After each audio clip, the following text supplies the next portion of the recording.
मन का आपा खोए, ऐसी वाणी बोलिए मन का आपा खोए। औरन को शीतल करें, औरन को शीतल करें, आप शीतल होए कबीरा, आप शीतल होए। बड़ा हुआ तो क्या हुआ, जैसे पेड़ खजूर, बड़ा हुआ तो क्या हुआ, जैसे पेड़ खजूर। पंछी को छाया नहीं, पंछी को छाया नहीं, फल लागे अति दूर कबीरा, फल लागे अति दूर। साईं इतना दीजिए, जामे कुटुंब समाए, साईं इतना दीजिए, जामे कुटुंब समाए। मैं भी भूखा ना रहूं, मैं भी भूखा ना रहूं, साधु न भूखा जाए कबीरा, साधु न भूखा जाए। गुरु गोविंद दो खड़े, काके लागू पार। गुरु गोविंद दो खड़े, काके लागू पार। बलिहारी गुरु आपनो, बलिहारी गुरु आपनो, गोविंद दियो बताए कबीरा, गोविंद दियो बताए। भारत माता की। बहुत बहुत शुक्रिया। शनिवार का दिन कनॉट प्लेस में, और यकीनन मैं ये कह सकता हूं कि अगले हफ्ते से हरियाणा और जम्मू कश्मीर में कुछ जगह जरूर देखने को मिल जाएंगे। थोड़ा लेट हूं, थोड़ा सा ज्यादा कहूं तो थोड़ा ज्यादा लेट हूं, लेकिन यकीनन आऊंगा, जरूर आऊंगा हरियाणा। और वो तमाम सारे लोग जो आज शो में शरीक हो रहे हैं, वो नन्हे मुन्नों को लेकर जो पापाली और मम्मी आई हैं, उन सबको बहुत बहुत शुक्रिया, थैंक यू सो मच। वो तमाम सारे लोग जो आज शो में शरीक हो रहे हैं, दूर से आए हैं, पहली बार आए हैं, बहुत बहुत शुक्रिया, थैंक यू सो मच। कहां से आना हुआ सर? बनारस से, वाराणसी से आए, बहुत बहुत शुक्रिया। कहां से आई हैं आप? अरे पापा तो देखते हैं, सवाल मैंने पूछा आई कहां से हैं? हाँ, उत्तम नगर से पापा देखते हैं शो, बहुत अच्छी बात है, बहुत बहुत शुक्रिया। पापा को भी नमस्ते। पापा देख रहे हैं, ओह अच्छा बात है, पापा देख रहे हैं, बहुत बहुत शुक्रिया, थैंक यू सो मच। आज वैसे शो का नाम भैया जी नहीं होता है, आज तो शो का नाम होता है, हाँ जी, आगरा से आई। मैं पता चल गया था आप आगरा से आई हैं। नहीं नहीं नहीं, बहुत इज्जत है मेरी आगरा के लिए, और इतनी मिठास वाली जगह है, और मुझे हमेशा जब भी मौका लगता है तो मुझे आगरा जाने का दिल करता है। आपका नाम क्या है? मंजू। मंजू, वैसे आपका नाम भी कितना अच्छा है। मंजू जी कहाँ आगरा में रहती हैं आप? हाँ जी, आगरा की रहने वाली। आगरे की रहने वाली, लेकिन दिल्ली में रहने लगी? नहीं, दिल्ली में भी मेरा घर है, आगरा में भी मेरा घर। वाह क्या बात है, ईश्वर करे 3-4 शहर में और घर हो आपका, ईश्वर ऐसे ही आपको घर दे। बहुत अच्छी बात है। जो आज जो लोग शो में शरीक हो रहे हैं, मैं उन सब का बहुत बहुत शुक्रिया, थैंक यू सो मच। जी कहां से आना हुआ सर आपका? हम लोग छत्तीसगढ़ बस्तर से आए हैं। छत्तीसगढ़ बस्तर से, पहले तो आपको बड़ा एक सलाम कर दूं मैं। जी नमस्ते, बहुत बहुत। कैसे आना हुआ सर? हम लोग एक बोलिए। हम लोग एक बहुत बड़ा समस्या को लेकर आए हैं। बस्तर में पिछले 40 वर्षों से जो आप खबरें सुन रहे होंगे। भाई एक मिनट, अगर कोई बस्तर नहीं जानता तो बस्तर जानने की कोशिश करिए, और जो जानते हैं वो चुप हैं इस शो में। यकीन मानिए, थोड़ा सा मेरे आज एक समय दिया, कोई दूर से आया है बस्तर से, और मैं कुछ दिन पहले बस्तर में था, और मैं जरूर आइए पवन जी, आइए, बहुत बहुत स्वागत है आपका। जी साहब कुछ कह रहे थे आप, मैं माफी चाहूंगा, जी बोलिए। सबसे पहले तो दिल्ली वासियों को बहुत बहुत मैं अभिनंदन करना चाहूंगा, प्यारे बुद्धिजीवी वर्ग को, अरे ये बुद्धिजीवी वर्ग को छोड़िए, मैं आपका दिल से पहले आप मेरे दिल में आ जाइए, पहले लग जाइए, इधर आइए, मेरे पास आइए, आइए आइए आइए आइए। जी जी, बस्तर से आए हैं जी हाँ, बोलिए। जी, बस्तर में पिछले 40 वर्षों से लगभग हम लोग एक नक्सल समस्या से जूझ रहे हैं। पूरी दुनिया में मैसेज गया भी नहीं गया भी होगा, लेकिन हम लोग पिछले 40 वर्ष से जिस प्रकार से बम और धमाकों से जूझ रहे हैं, प्रताड़ित हो रहे हैं नक्सलियों से, जो कभी नेशनल विषय कभी बना ही नहीं। अब मुझे याद आया, 2-4 दिनों से आप हैं यहाँ, 2-4 दिनों से हैं, कोई पेपर में तो देख लिया था मैंने। अच्छा अच्छा, बहुत बहुत अभिनंदन। आपके साथ और लोग, कितने लोग आए हैं? काफी लोग आए हैं जी। तो वो सारे लोग, एक तो विषय इन्होंने ये रखा कि वो जो नेशनल इशू कभी बना ही नहीं, वो कैसे बनता। पहले यहां पे हम हिंदू मुसलमान तो लड़ा लें, पहले तो हम और चीजों पे बात कर लें, तब तो नेशनल इशू बनेगा। पहले तभी तो लोग जानेंगे। ये सब छत्तीसगढ़ से आए हैं, ये सारे लोग। पाँव नहीं है, बम से उड़ गया। पहले ये यहाँ पे आओ, यहाँ मेरे पास, यहाँ जल्दी आओ बेटा, यहाँ आ मेरे पास। तू भी आओ। और ये नीचे करो जरा, इसको नीचे करो, नीचे कर दे। आ जाओ ऊपर आ जाओ, संभाल के। अभिनंदन है आपका। मैं क्या करूं, अभिनंदन शब्द छोटा है, बहुत छोटा है जी। तो कितने लोग आप आए?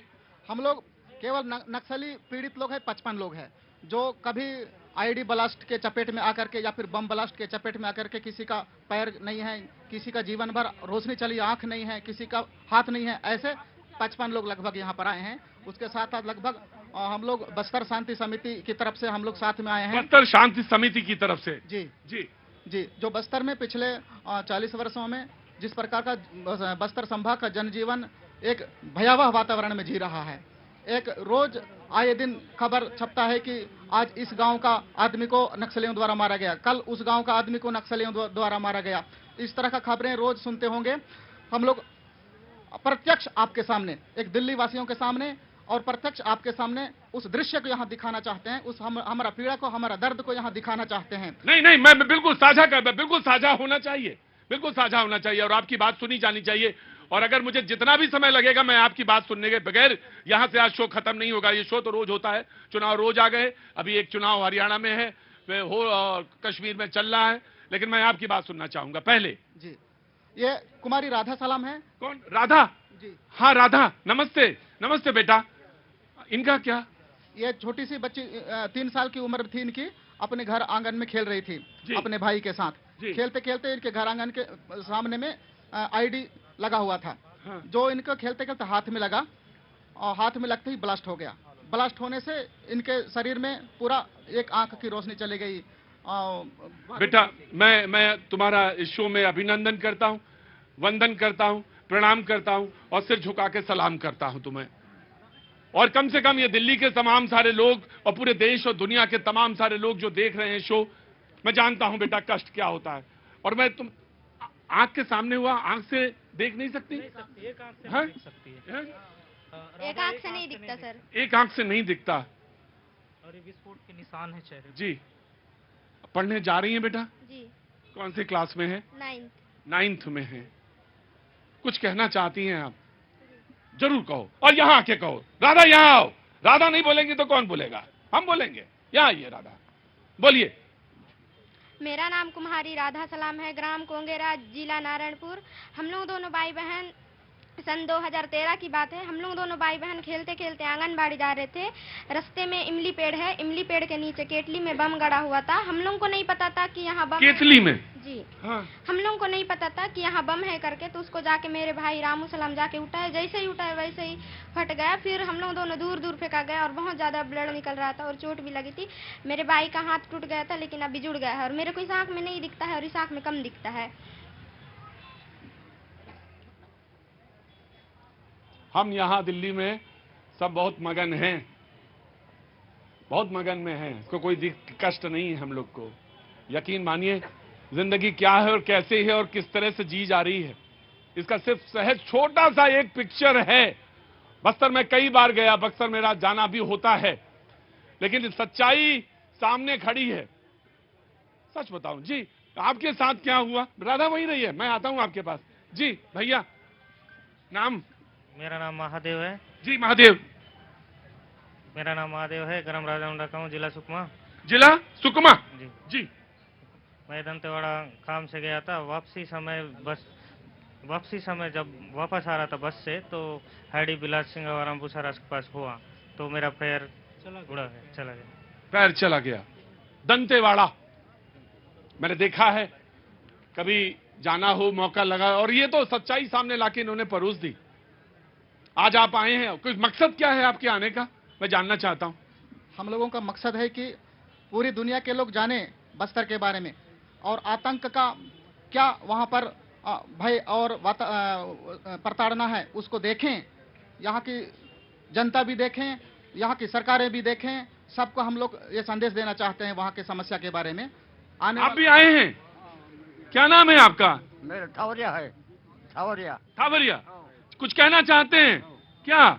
मैं वही बम फूट गया हमारे हॉस्टल के पास। हाँ। अब हमको चेहरामपुर लग गया।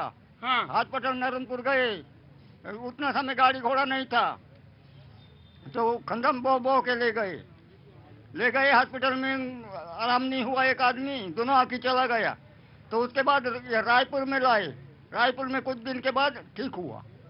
मुझे लगता है कि दिल्ली में तो बात हो, जरूर बात हो, देश दुनिया में बात हो, लोग जाने समझें कि नक्सल क्या है, नक्सल समस्या क्या है, और जो रोजमर्रा की जिंदगी है वो किस तरह से प्रताड़ित हो रही है, वो तो देखें ही देखें।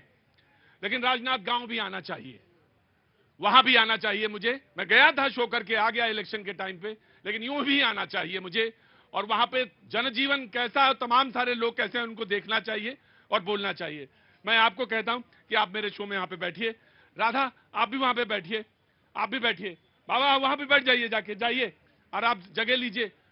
कोई बात और कहना चाहता है? जी जी बोलिए। आप भाई हैं? सर, मैं खुद पीड़ित हूं और मेरा छोटा भाई उसी घटना में मारा गया। उसी घटना में मारा गया? 12 मार्च 2014 की घटना थी हमारी। 12 मार्च 2014। हम लोग दोनों भाई बाजार गए थे, मर्दापाल से 6 किलोमीटर आगे। वहीं बाजार में नक्सलियों ने किसी के हमारे ऊपर गलत इन्फॉर्मेशन दिया गया था उनको, जिस वजह से हमारे ऊपर उन्होंने हमला का अंजाम दिया घटना को। और उस घटना में हमारे बाजारी स्थल पे ही 3 गोली फायर किया गया उनके द्वारा, और 3 गोली में 2 भाई के सीने में लग गया और एक उसको कोहनी को लग करके मेरी जान को छलनी होकर के निकल गई गोली। तब हम लोग दोनों भाई घायल हो गए, और घायल होकर कुछ दूर भाग पाए।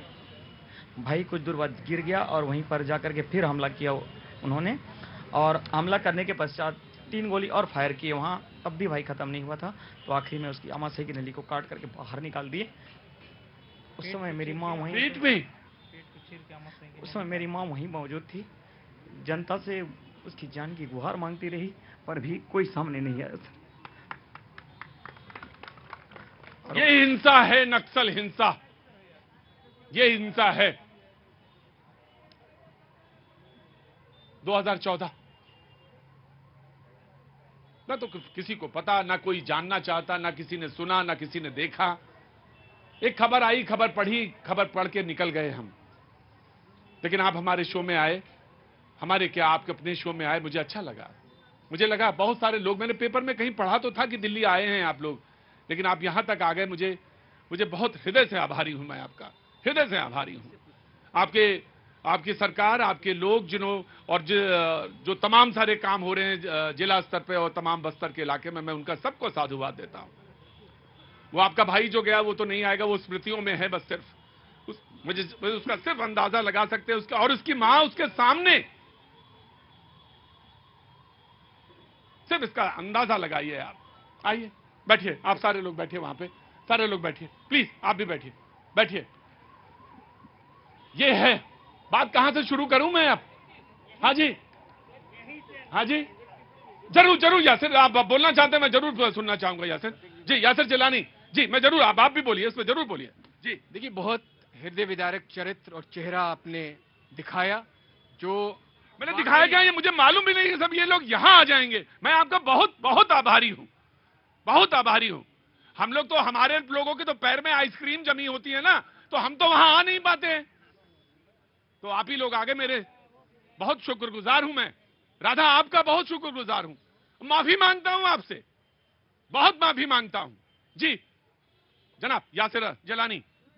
बहुत ही हृदय विदारक है, बहुत ही दुखद चीजों को सामने रखा जैसे बयान करा इन्होंने।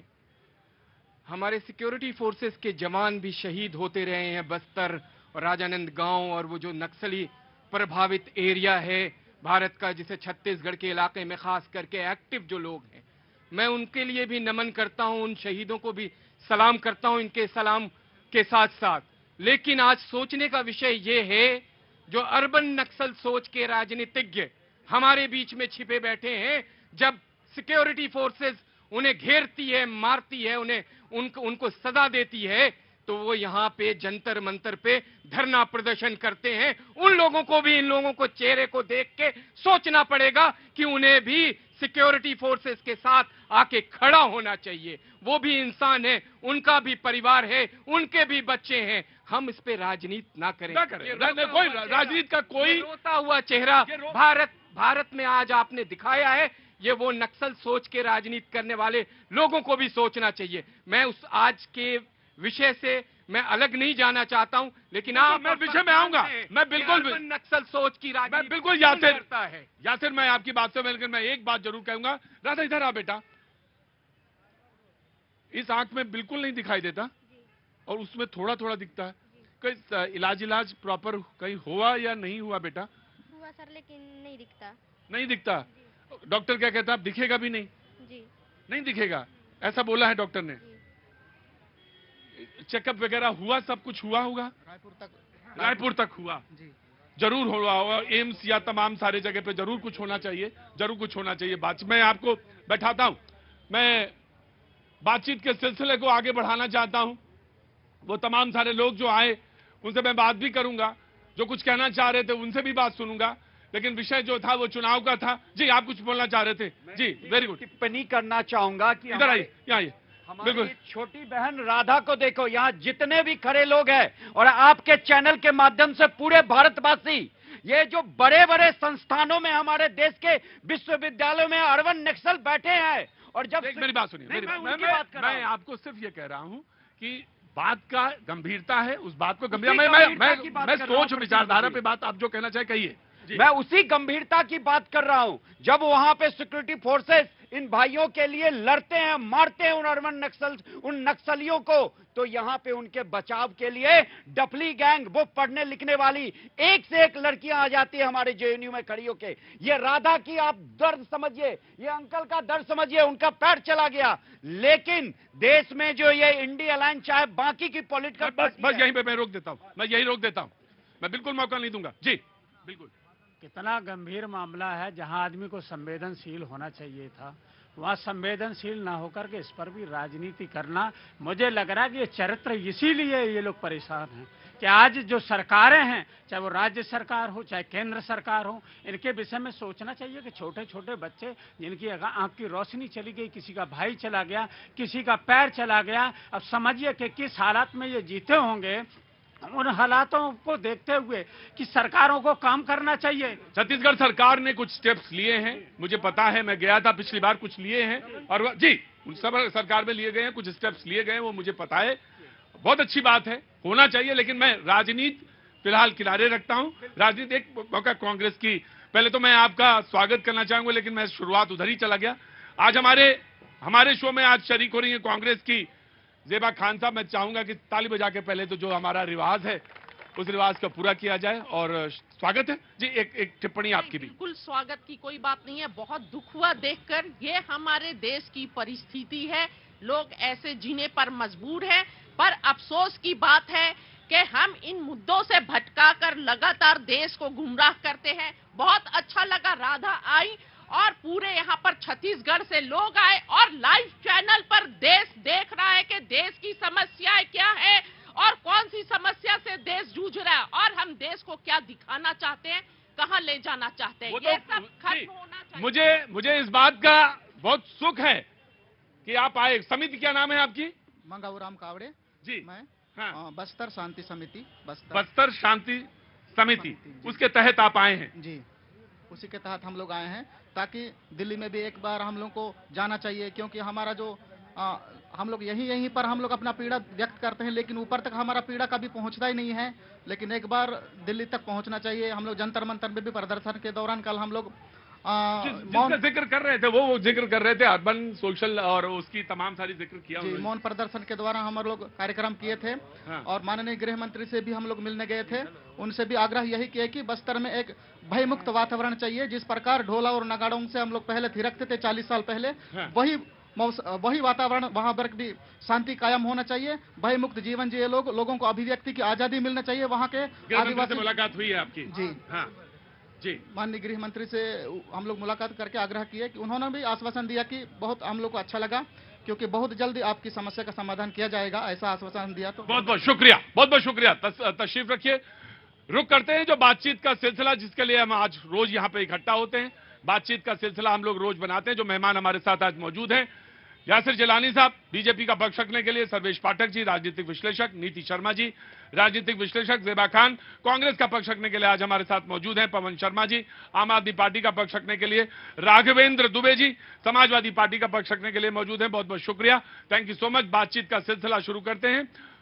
हरियाणा में सब कुछ ठीक है? कांग्रेस से जानना चाह रहा हूं मैं। जी बिल्कुल सब चीज ठीक है, पर कि एक बड़ी नेता, मैं सवाल तो करें आप तो, मुझे पता है आपका सवाल क्या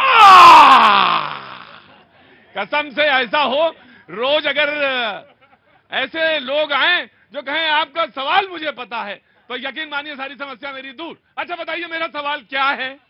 देखिए कांग्रेस में तो सब कुछ ठीक है, लेकिन भाजपा में सब कुछ नहीं, पहले बताइए मेरा सवाल क्या है। नहीं ज़ेबा जी पहले मुझे बताइए कि मेरा सवाल क्या है।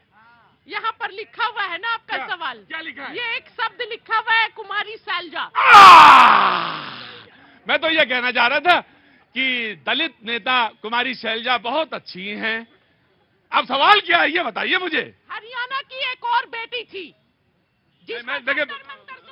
मेरे सवाल का जवाब देंगे या मैं आपके सवाल का जवाब दूंगा? बताना चाहती हूँ, हरियाणा में कांग्रेस पार्टी में सभी ठीक है और हम भारी बहुमत से सरकार बनाने जा रहे हैं, लेकिन भाजपा में सब चीज ठीक नहीं है। और ये उनकी परेशानी है जो हमारे पार्टी में हमारे लीडर्स पर ताक झांक कर रहे हैं। तो मेहरबानी करके ताक झांक करना बंद कीजिए और उत्तर प्रदेश में क्या चल रहा है उस पर बात कीजिए। ये जो ताक झांक है यासिर जिलानी, वो अपना घर नहीं दूसरे का घर देखती हैं।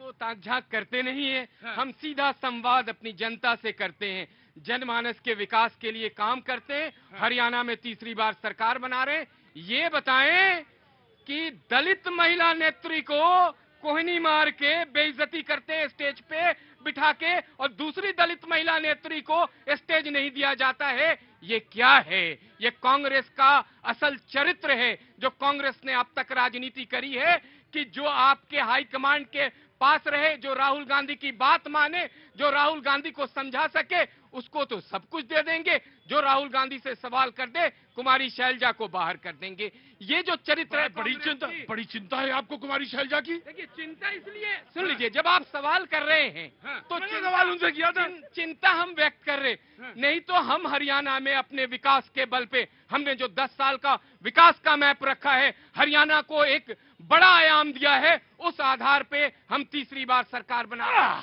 हम तीसरी बार सरकार बनाने जा रहे हैं। 9871205883 वेहन जन की मदद करें। ये वो महिला हैं, वो माँ हैं जो वेहन के लिए आती हैं। 18 महीने के वेहन हैं और वो एक ऐसी बीमारी से ग्रसित हैं जिसे मसल डिस्ट्रॉफी कहते हैं। उसके लिए 17.5 करोड़ रुपए इन्हें इकट्ठा करने हैं। लगातार पिछले 2.5 महीने से 3 महीने से लगातार ये आ रही हैं। इंजेक्शन जो है बाहर से आता है और उसकी कीमत उतनी ही है। लगातार वो यहाँ पर आती हैं, पति पत्नी दोनों आते हैं। पति इनके आईटी सॉफ्टवेयर इंजीनियर हैं, ये खुद चार्टर्ड अकाउंटेंट थी, इन्होंने नौकरी छोड़ दी, अपनी बच्चे के लिए आती। जी ज़ेबा खान। देखिए हमारे पार्टी में कोई परेशानी नहीं है, परेशानी भाजपा में है और भाजपा लगातार उनकी परेशानी से आप क्यों परेशान हैं? हम नहीं परेशान है। सवाल आप कर रहे हैं, सवाल ये, मैं विकास की बात कर रहे हैं। कौन सी विकास? अभी 5 तारीख को हरियाणा में जवाब देगी हरियाणा की जनता। और यकीन मानिए, जैसे 400 पार के नारे खोखले हुए ना, वैसे ही इस बार इनके विकास के नारे खोखले हैं और जनता 5 तारीख को जवाब देगी। बेरोजगार युवा जवाब देगा। और जो अग्निपथ योजना लाए हैं और जो पहले सेना में जवान जाते थे हरियाणा के, वो अब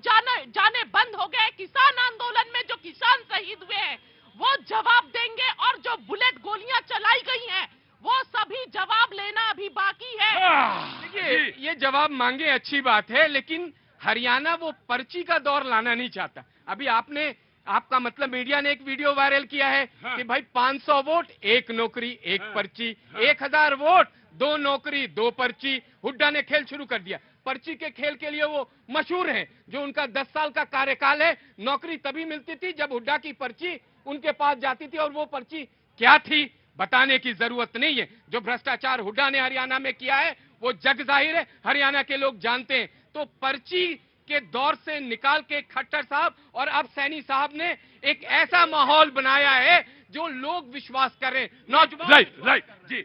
देखिए, इनकी नाव में छेद हो चुका है बीजेपी वालों के सारे। भाई ऐसा नहीं, ऐसा नहीं, नहीं नहीं नहीं नहीं नहीं नहीं नहीं नहीं नहीं समझ नहीं नहीं ना ना ना ना ना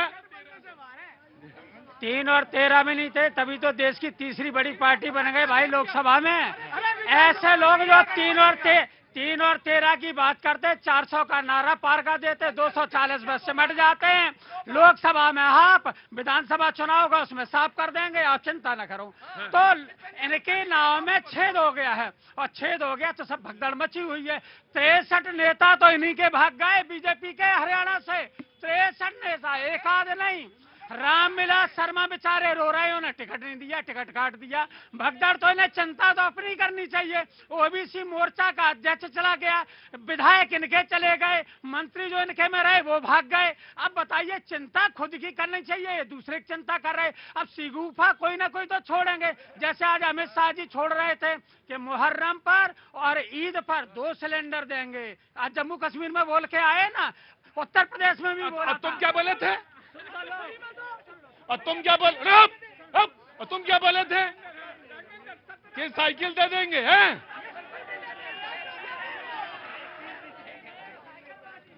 लैपटॉप दे देंगे, साइकिल दे देंगे। हाँ बिल्कुल बिल्कुल। हाँ। अभी उत्तर प्रदेश में भी बोल के आए थे। हाँ, तो एक होली में, एक दिवाली पे पूछ लो उत्तर प्रदेश वालों से, कहीं गया सिलेंडर भाई? राइट। नीति शर्मा आ गया। जो आप कह रहे थे, अरे भाई 17 लाख लैपटॉप बांटने का हमने काम किया, इन्होंने वादा किया था, झूठ बोले। क्योंकि ये लोग जो वादा करते हैं वो पूरा ही नहीं करते भाई। झूठ बोलते ना, राघवेंद्र जी भी उतनी ही झूठ बोलने लगे। 17% रिजर्वेशन की बात किसने करी थी? कौन थाने बेचता था? कौन एसएचओ बेचता था? महाराजगंज से गाजियाबाद तक कौन ठेके पे चलाता था पूरा राज्य? एक पार्टी समाजवादी, जो हिंदुस्तान की सबसे भ्रष्ट पार्टी है, ये लोग जानते हैं। ये तो हरियाणा में ना 3 में ना 13 में। अभी 2 पत्रकारों ने एक ट्वीट कर दिया कि ठाकुर राज, और लिख दिया लिस्ट, नाम बना दिया अधिकारियों के, FIR दर्ज कर दिया अभिषेक उपाध्याय पर, ममता त्रिपाठी पर। राइट। नीति ठीक है। नीति शर्मा जी प्लीज। सबसे पहले तो जो हमारे आज मंच पे नक्सल से पीड़ित हमारे देश के नागरिक आए हैं, उनके लिए मेरी ना केवल संवेदना, लेकिन मैं इतना जानती हूँ कि राष्ट्र नीति राजनीति से ऊपर रखनी चाहिए। चाहे केंद्र सरकार हो चाहे राज्य सरकार हो, इसको प्रायोरिटी पे इनको एनकाउंटर कर। 40 साल तक हिम्मत ही नहीं कर पाए कि यहाँ आए। और ये मैं आपके और आपकी सरकार को भी इस बात के लिए साधुवाद देना चाहता हूँ कि यहाँ तक। हाँ जी, यही बोलना चाह रहा था सर। आज इन्होंने आपके चैनल पर इन्होंने दर्शाया कि 14 मार्च में 14 के बाद क्या है ये बताने का भी कष्ट करें। नक्सलवाद खत्म होगा, इसीलिए भाजपा की सरकार आई है। राइट। मैं इस बात के लिए भी बड़ा साधुवाद देता हूं मैं आपकी सरकार को कि आए तो कम से कम आए तो यहाँ बताने। जी, चाहे वो नक्सलवाद हो, चाहे वो आतंकवाद हो, चाहे देश को विभाजन करने की तुष्टीकरण की नीति से अपनी सियासी रोटी सेकना हो, और लोगों का ब्रेन वॉश करके लोगों को मूल मुद्दों से अलग करके देश को भटकाने का काम करना हो, कोई भी राजनीतिक दल करता है, वो पूर्ण रूप से निंदनीय। राष्ट्र नीति को ऊपर रखना चाहिए। चाहे वो अफजल हम शर्मिंदा है, तेरे कातिल जिंदा है, उस पर साथ खड़े होने वाला कोई भी दल हो, चाहे सिखों के नरसंहार के करने वाले आज सिखों के लिए दूसरा झूठा नैरेटिव करा रहे हैं, यहाँ पे खालिस्तानी मूवमेंट को जन्म दे रहे हैं, किसानों के नाम पे सियासत करने वाले टूल किट की तरह ये देश को इस्तेमाल कर रहे हैं अपने तुष्टीकरण की राजनीति के तहत। इसलिए लोगों को जागरूक होना और ब्रेन वॉश करके आपको ऊपर से उठना पड़ेगा। व्यक्तिगत से अच्छा राष्ट्र को जब आप पहले रखेंगे, राजनीति रोटी सेकने वालों के साथ नीचे आग लगा के कोयला से उनकी अग्नि को भड़काएंगे नहीं, उनके हाथ का पपेट नहीं बनेंगे, तो राष्ट्र में समस्या कभी आएगी ही नहीं। राइट जी। जयबा जी आगे आइए, आगे आप आगे आइए, आगे आइए, वो पीछे से बात बन नहीं रही है जी, आइए जी। बोलिए क्या सवाल? इन्होंने सवाल किया आपसे, इन्होंने सवाल आपकी तरफ इशारा किया। देखिए, भाजपा की झूठी राष्ट्रभक्ति पूरा देश का युवा देख रहा है। बेरोजगार है, महंगाई कमर तोड़ महंगाई है, जो घरेलू बचत थी वो सबसे कम दर पर है,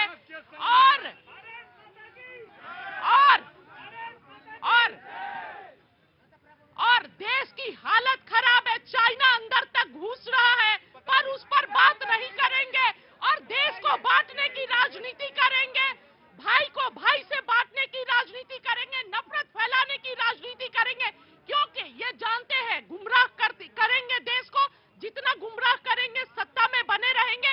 अगर सच बोलेंगे तो देश की जनता समझदार है, सवाल उल्टा ही मैं बिल्कुल, आप बिल्कुल जवाब दीजिए, आप बिल्कुल तैयार, मैं बिल्कुल जवाब लेने को तैयार हूं। यासिर जिलानी, मैं जवाब लूंगा। मुझे एक चीज तो पूछे, जेबा जी बंगाल से हैं आप? दिल्ली से हूँ। रहने वाली है बंगाल की है? नहीं, बिल्कुल नहीं। बिल्कुल नहीं, अच्छा ठीक है, मुझे लगा कि बंगाल से। जी रुकिए, एक मिनट आया जी, कहाँ से आया हुआ? सर मैं उत्तराखंड से हूँ। उत्तराखंड से जी, हाँ मुझे लग गया था उत्तराखंड से जी। मैं ये कहना चाहता हूँ, जैसे कांग्रेस की प्रवक्ता ने अभी कहा है कि जी ये जो लोग हैं ये झूठ बोल रही है, बीजेपी झूठ बोल रही है। राहुल गांधी अमेरिका में इन नक्सलियों के खिलाफ क्यों, इनके पक्ष में क्यों नहीं बोलते? झूठ बोलते हैं वहां पर जाकर के। आज तक कांग्रेस की 70 साल तक सरकार रही, वो नक्सली आदमी भी इन्हीं के बीच का गरीब आदमी है, उसको यहाँ आने की हिम्मत नहीं होती। और आज यहाँ इस प्रोग्राम में अगर आ गया होता कांग्रेस के सरकार में, तो उनकी टांगे तोड़ दी जाती, यहाँ से सलामत नहीं जाते। मैं आपको बता देता हूँ, कांग्रेस का इतना खौफनाक चेहरा आज दिन तक किसी ने नहीं देखा है। मैं आपको बता रहा हूँ, हम हकीकत जानते हैं कांग्रेस की, आप इसको दोहराइए नहीं। देश के लिए जो काम होना चाहिए, मैं शहीद के परिवार से आता हूं, मुझे सब पता है कि कांग्रेस कितनी गहरी जड़ें डाल चुकी है। राइट जी जी। आम आदमी पार्टी नहीं, अब इसके बाद तो आम आदमी पार्टी ना, देखिए साहब वो बोल चुके, इसके बाद आम आदमी पार्टी का मौका। जी जी। प्रतीक जी, आपने बड़ा गंभीर मुद्दा उठाया था, मैं जानना चाह रहा हूं, ये लोग भी जानना चाह रहे हैं। इतिहास छोड़ दीजिए, भारतीय जनता पार्टी की सरकार पिछले 10 साल से है। एक काम बताइए, समस्या के समाधान के लिए इन्होंने कोई कदम उठाया हो? कदम कैसे उठाएंगे जब देश के किसान अपना हक मांगने आते हैं तो भारतीय जनता पार्टी कहती है अर्बन नक्सल हैं। देश के युवा जिनका पेपर लीक हो जाता है वो आंदोलन करते हैं, भाजपा कहती है अर्बन नक्सल हैं। देश की पहलवान बेटियां हरियाणा की अपने खिलाफ भारतीय जनता पार्टी के सांसद के खिलाफ न्याय मांगने आती हैं, पहलवान बेटियों को भारतीय जनता पार्टी कहती है अर्बन नक्सल हैं। तो ये वो पार्टी है जो देश के लोगों को अर्बन नक्सल के लिए काम करती है। लेकिन इन लोगों की समस्या का समाधान कब होगा? और रही बात हरियाणा के चुनाव की, तो भारतीय हरियाणा के चुनाव मैं ले लूंगा। हरियाणा का चुनाव हरियाणा वाले देख रहे हैं आजकल। मैं इधर मैं जस्ट इधर आए जी, मैं ले लूंगा। मैं अपने शुरुआती में जो आपने समय दिया, मैं राधा को देख के बोला और अभी भी वही चीज बोलता हूं। हमारे देश के बड़े बड़े इंस्टीट्यूशन में जो बैठे वो नक्सली, अर्बन नक्सली, में बार बार कहता हूं उनको आके इनको देखना चाहिए। इस बच्ची को, जो सिक्योरिटी फोर्सेस जब नक्सलियों को मारते हैं तो और क्या कहते हैं, कांग्रेस पार्टी की प्रवक्ता बोलती है शहीद। मैं यहाँ पे राजनीति नहीं लाना चाहता, लेकिन जब ये डफली बजा के हमारे देश के प्रसिद्ध विश्वविद्यालय में देश के सिक्योरिटी फोर्सेस के खिलाफ नारा लगाते हैं और नक्सलियों का जो संघार है उसको समर्थन करते हैं, तब देश रोता है। तब मुझ जैसा आदमी कहता है कि ये अर्बन नक्सली हमारे देश के जड़ों में बैठा हुआ है। टेक योर पॉइंट जी। Of course Samajwadi party. देखिए, ये कह रहे हैं कि अर्बन नक्सल वाले बड़े बड़े उस पर पदों पे बैठे हुए। अरे भाई 10 साल से तुम क्या कर रहे हो? पूड़ियां बेल रहे हो क्या और कुछ कर रहे हो? अरे भाई सरकार तुम्हारी है, 56 इंच का सीना भी है, विश्व गुरु भी हो, सब कुछ हो, इसके बाद भी अगर तुम्हें रोना पड़ रहा है तो इससे अच्छा है सरकार ना हो कि कम से कम ऐसी सरकार हो जिसके कारण रोना पड़े। अरे भाई जो गलत है सरकार किसके लिए? राइट। एक मिनट मैं सबको मैं माफी चाहता हूँ, मैंने भूल गया। छत्तीसगढ़ से जो असली 3 दिन से दिल्ली में है। आजादी के बाद आज बस्तर, 4 दशकों से नक्सलवाद झेल रहा है। ये तो मात्र आप 3-4 लोगों से बात किए हैं। ऐसे 55 लोग हमारे सामने हैं जो चल नहीं सकते, देख नहीं सकते, इसलिए यहाँ पे खड़े नहीं कर पाए हम लोग। आजादी के बाद पहली बार हिम्मत की है कि सरकार और राजनीति से ऊपर उठ के कि बस्तर में नक्सलवाद खत्म होना चाहिए, बस्तर में शांति चाहिए। भारत के अन्य क्षेत्रों के लोग जो अधिकार के साथ जी रहे हैं, इनको भी वही अधिकार के साथ जीने का अधिकार भारतीय संविधान देता है। लेकिन आप देख सकते हैं, आप कवर कर लीजिए, मैं 55 लोगों को शांति समिति बना के, आज से साल भर पहले शांति समिति बना के, शांति समिति के माध्यम से हम दिल्ली लेके आए हैं। आप नक्सलवाद का दंश देखिए। मैं एक छोटा सा, एक मिनट, जिसको जल्दी है जाए, जो बहुत जल्दी में ट्रेन पकड़ ले। आज मैं यहाँ की जनता से आग्रह करता हूँ कि न्यूज 18 के मंच में जो लोग यहाँ पे खड़े हैं, मैं उनसे विनम्र आग्रह करता हूँ, आज आप बस्तर को देखिए। हम बोलने के लिए आए हैं, आज खामोश बस्तर बोलने के लिए आया है। हम ना राजनीति चाहते हैं, हम ना कोई कूटनीति चाहते हैं, हम सिर्फ नक्सलवाद के लिए हम बस्तर में अमन और शांति चाहते हैं। ये वॉइस है और यकीनन ये बड़ी बात, ये बिल्कुल मैं आपको दे दूंगा, बिल्कुल दे दूंगा। नीति कुछ कहना चाह रही थी जी। देखिए, निश्चय रूप से नक्सलवाद की जो मानसिकता है, जो राजनीतिक गलियारे में व्यक्तिगत स्वार्थ के लिए जो पनप रही है और जो आज तक सियासी रोटियां सेकती आ रही है, आज कहीं ना कहीं 3 दशक 40 दशक से पीड़ित है।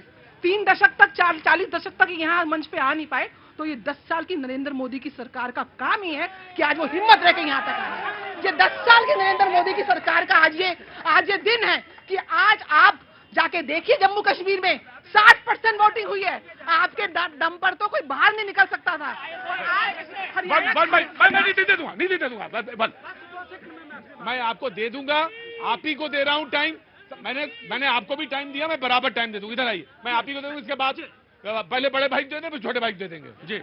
देखिए, मैं ये कहता हूं कि इनके दुख दर्द को समझना चाहिए निश्चित रूप से, चाहे पहले की सरकार हो या 10 साल से ये भी सरकार है, इनकी समस्या का समाधान नहीं हुआ। नक्सल अभी वहां है, इसका मतलब ये गुणगान बिल्कुल नहीं करिए। ये पहले की सरकारों का भी दोष रहा, अभी की भी सरकारों का दोष है कि इन्होंने पूर्णता से उस पर अमल नहीं किया, इनके दुख दर्द को समझा नहीं। और अपील यही है सरकार से कि सरकारें मिलकर के इनके दुख दर्द को समझे जो इनके साथ हुआ है। बिल्कुल, मैं बात आपकी मान ली, बिल्कुल।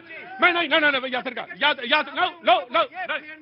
देखिए, अभी आप फेयर है, बिल्कुल फेयर है, ये बिल्कुल है। ये कोई मुर्गा लड़ाने आए हो तुम यहाँ पे? नहीं, यहाँ पे मैं आ रहा हूँ। देखिए, मैं आ रहा हूँ। तुमको पहले बस्तर का टिकट दूंगा, बस्तर घूम के आओ पहले।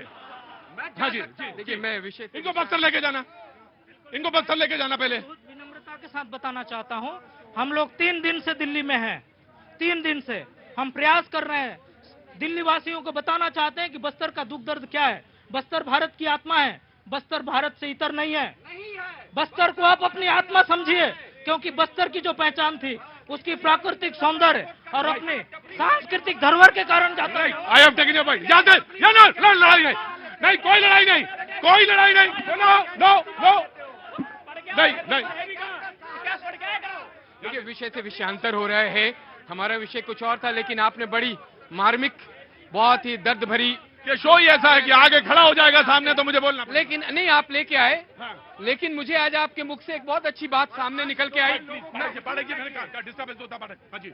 आपके मुख से एक बहुत अच्छी बात निकली। समाजवादी को बड़ा भाई कहा, भ्रष्टाचार में वो बड़े भाई हैं। आम आदमी पार्टी भ्रष्टाचार के छोटे भाई हैं। ये बड़ी अच्छी बात कही है, ये बड़ी अच्छी बात कही उन्होंने। और आप ये समझें कि इसको हम आगे भी बात कर सकते हैं। लेकिन जो बात कांग्रेस ने कही है, मैं कांग्रेस में, देखिए, कांग्रेस के जो नेता हैं राहुल गांधी, वो भी चीन को लेकर झूठ बोलते हैं कि अब आप बीजेपी को कोसते उन्होंने आज कहा है, उन्होंने कहा कि उन्होंने कहा आप मेरी बात को गलत कोट करते हैं। राहुल गांधी ने कहा कि मैंने सिखों के बारे में कहा ही नहीं था जो आप लोगों ने कह दिया। सिखों के बारे में तो ये मैंने नहीं कहा। भाई साहब, उनके मैं 25 वीडियो आपके सामने रख दूंगा जो आपने दिखाए, आपका मतलब मीडिया ने, जिसमें वो गलत बोलते हैं, गलत करते हैं, गलत चरितार्थ करते हैं चीजों को। तो आदमी क्या भारत का बेवकूफ है? आपको समझता है कि आप भारत से बाहर जाके भारत की बेइज्जती करते हैं। हम वसुधैव कुटुंबकम को परिभाषित करने वाले लोग हैं, हम सबको सम्मानित करते हैं, हम भारत को कंधे से कंधा मिला के जो सर्वश्रेष्ठ देश है उसको लेके चल रहे हैं। किसके नेतृत्व में? नेतृत्व एक है, जो दृढ़ इच्छा शक्ति के प्रधानमंत्री नरेंद्र मोदी का। Right, take it. जयप्रकाश दे दें, छोड़ा जी। टीवी पर भी झूठ, जनता के बीच में भी झूठ। भाजपा अगर झूठ नहीं बोलेगी तो इनकी राजनीति रोटियां नहीं सेकेंगी। वसुंधरा की कुटुंबकम की बात करने वाले अपने देश में कपड़े देखकर पहचान करते हैं। सबसे पहली तो झूठ ये, अगर नफरत ना फैलाए तो राजनीति ना कर सके। ये जो हालत है 10 साल से तो सरकार है, क्यों नहीं ठीक की है, क्यों नहीं कर रही? इससे पहले आपकी थी, छत्तीसगढ़ में आपकी थी। हमारे लोग शहीद हुए हैं, हमारे नेता शहीद हुए हैं, सुकमा में शहीद हुए हैं, लेकिन इनका बताइए ना कौन शहीद हुआ है? न देश की आजादी के लड़ाई में, न और कहीं पर। सिर्फ झूठी राजनीति, रोटियां सेकते हैं देश की जनता को। एक मिनट, जब बोल रहे थे भाजपा के प्रवक्ता जब बोल रहे थे मैं सुन रही थी, और ये बड़ी शालीनता के साथ आप सुन रही थी। मुझे भी सुनना चाहिए। ये शालीनता पूरे भाजपा में आना चाहिए। ये भाजपा में, और बार बार नेता प्रतिपक्ष राहुल गांधी जी की बेइज्जती करके कुछ नहीं मिलेगा। राहुल गांधी जी ने यह साबित कर दिया कि वो देश के एकमात्र नेता है जो देश की युवाओं की फिक्र करते हैं, जो युवाओं के लिए, महिलाओं के लिए, किसानों के लिए, मजदूरों की आवाज है। वो आवाज राहुल गांधी। राइट। नहीं, एक मिनट लीजिए, जब लीजिए। हाँ जी। सदन में आंख कौन मारता है? आंख मारने की प्रैक्टिस किसको दी गई है? सदन जिसको पवित्र स्थान कहते हैं, पॉलिटिकल मक्का कहते हैं, उस जगह पे आपने आंख मारा। ये चरित्र कांग्रेस का हो सकता है। प्रतीक जी, बड़ी गंभीर समस्या थी। देश के गृह मंत्री अमित शाह है कि नहीं है? उनकी जिम्मेदारी क्या है? मणिपुर को संभालना उनकी जिम्मेदारी है, नक्सलवाद को संभालना उनकी जिम्मेदारी है। अगर कोई देश में तार काट के घुसता है तो ये भी जिम्मेदारी अमित शाह की है। जो राष्ट्र विरोध है या कहीं भी कोई देश विरोधी कृत्य है, उसके साथ भी कोई ना खड़ा हो, या ऐसा भी हो? कोई नहीं खड़ा हुआ। सोचिए, जो पार्टी देश में पहली बार आईएसआई को बुला के देश की जांच करवाती है, वो पार्टी ज्ञान दे रही है। और जिस पार्टी के पूर्वज अंग्रेजों से पेंशन लेते थे, अंग्रेजों की मुखबिरी करते थे, और वो पार्टी के राष्ट्रीय उपाध्यक्ष बंगारू लक्ष्मण की party, Bangaru Laxman on camera दलाली करते पाए गए थे। आपने इल्जाम लगाया, मैं दे दूंगा, मैं पूरा दे दूंगा। पवन, तुम जानते हो मैं दे दूंगा, लेकिन तुमने इल्जाम लगाया। छोटे भैया, आपके पूर्वज तो जीवित हैं। अन्ना जी कहाँ हैं? अन्ना जी कहाँ हैं? आप तो अपने पूर्वज और गुरुओं को टोपी पहना गए। वक्त छोड़े थे ब्रेक का। ब्रेक के बाद जो देखन मैं चला